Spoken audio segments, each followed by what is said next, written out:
Hello, everyone. I'm Katie Williams of Speedway Digest, and this is my fantasy preview segment or show or whatever. I don't really call it a show because, well, it's not more than 30 minutes. Anyway, I didn't really have time to do the show prep thing, the show lineup, so I'm just going to go through who I picked, and I do have some notes right there, just chicken scratch. I didn't really have time to do the whole show map thing because I have been taken over by school. It is kicking my butt. I didn't think it would be that way, but it is. But I know what it's going to lead to, so I just keep swimming, I guess. Just keep swimming. Now, and I will highlight this or get closer to it so you can see. Oh boy, I know that's hard to read, sorry. Alright. I'm going to try and highlight them so you can see better. And then I'll talk about my winner and my manufacturer pick also. Alright, here we go. First of all, there's a few things to keep in mind with Daytona. They did not get much, if any, practice. Lightning came, rain came, and so I don't remember if they got any practice at all. They may have just not had any practice. They did get qualifying in, and the pole sitter is Greg Biffle. Last week's winner, and I normally don't talk about, I did not talk about last week's winner. I will from now on. But I didn't talk about last week's previous winner because, well, I had not started these yet. Anyway, last week's winner is Tony Stewart. And I will talk about the previous winner, you know, just in case you might want to start him on, you like him for this week. I will talk about Tony Stewart later. Anyway, let's move on to my picks. Martin Truex Jr., he was edged by Hamlin in the Daytona 500. I mean, edged. He did lead 2 laps during the 500. He currently has 1 win in Charlotte over Memorial Day weekend, 3 top 5s and 7 top 10s. And he's starting 15th. Carl Edwards starts 2nd. He was 5th in the Daytona 500. He's currently got 2 wins, Bristol and Richmond in the spring. 6 top 5s, 11 top 10s. I'm new to this voice thing. I'm trying to somewhat train myself because there's no way else to train here in Gillette, Wyoming for jobs at MRN and the like. Greg Biffle, like I said earlier, he is the pole sitter. He's also a previous race winner in July at Daytona. Can't remember exactly what year it was, but he has won this race. He currently has no top 10s or top 5s. Roush Fenway Racing seems to be turning things around lately. His teammate Ricky Stenhouse is going to start 4th. So they were MIA for a while, but now I think Roush Fenway is starting to sort of pick things up, if you will. For Roush Fenway fans, hopefully that's the case. I like David Reagan as he's kind of my underdog pick, I guess you'd say.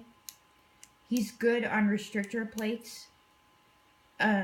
He won Talladega 2013, and he might have won the 2011 500. If not for, if I can remember vividly correctly, a jumped restart. Which, caused Trevor Bayne to win instead of him.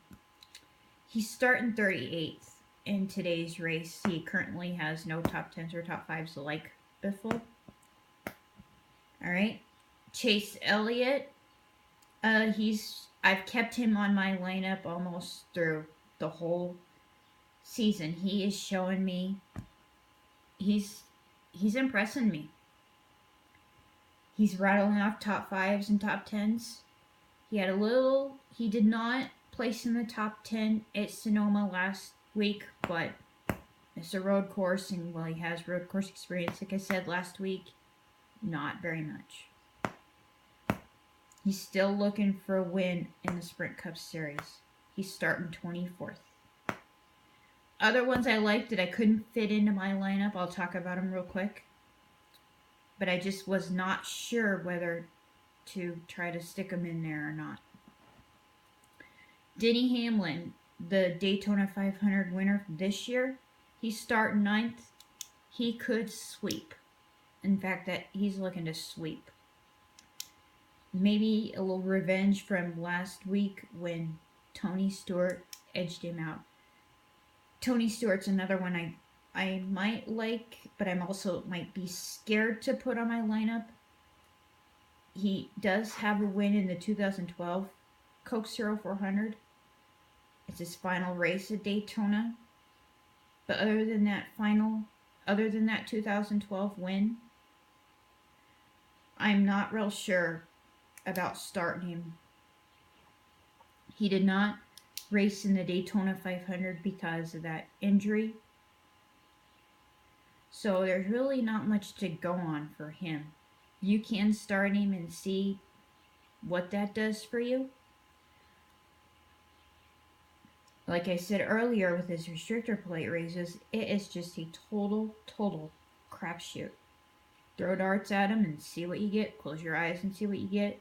That's kind of how it was with me with Talladega, which I was not doing fantasy previews then, but anyway, repeat myself. And another thing I want to mention too, when you play NASCAR Fantasy or when you play DraftKings, you can't all pick the top guys all the way. Like right here, I've got maybe 2 or 3 top guys and one or two underdogs. I don't know. Chase Elliott is still fitting into my lineup even though I would not call him an underdog anymore. At the beginning of the season, of course I did. And David Reagan, he'd be my other underdog. Some people call them underdog picks, value picks. Just, something that you can just try to fit in there to make your lineup whole, if you will. And another thing NASCARFantasy.com does that I don't always talk about on my fantasy previews because this again is just pick. Like I said earlier, I did pick Denny Hamlin as my winner for tonight. I am not sure if that's a good pick or not. But hopefully, if he can sweep or if he can get you points. Your driver doesn't always, I sound like a broken record, I said this on last week's. Your driver does not always have to win the race, but they can get you points. And as a manufacturer, this is what NASCAR Fantasy likes you to pick, is a Chevrolet. And that's one where I don't know whether I go off previous results or what, but it's sort of something that I just throw a dart at as well, with manufacturer pick, that is. So, if you want to listen or watch, MRN, SiriusXM Channel 90, which actually carries the MRN broadcast, or you can find it on your local radio station, or in my case, sometimes it's the radio station that's actually 60 miles away. I mean, I am rural, for goodness sake. Alright. TV. NBC taking over the reins from Fox. Tonight, the race is on your local NBC affiliate. For me, that is channel 393 on DirecTV. It'll start for me at 5 o'clock.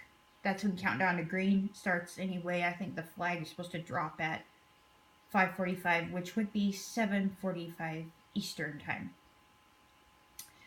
As for coverage from Speedway Digest, I have it, NASCAR_Katie. I will have your recap. Hopefully, I will not be doing it in the middle of the night. I will also try and set up so that I can provide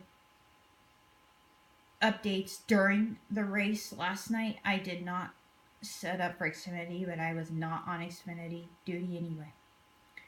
You can also follow at Speedway Digest,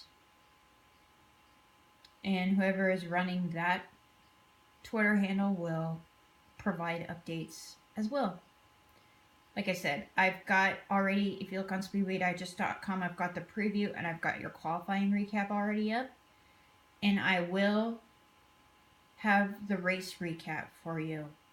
Like I said, hopefully not in the middle of the night, because I really do not want that to happen. But looking at the forecast, there may be pop-up showers at Daytona. I'm covering it from Wyoming. I wish I was at Daytona. But anyway, that's all I have for now.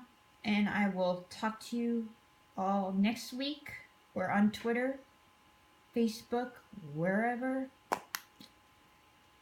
And good luck on your fantasy teams and enjoy the race.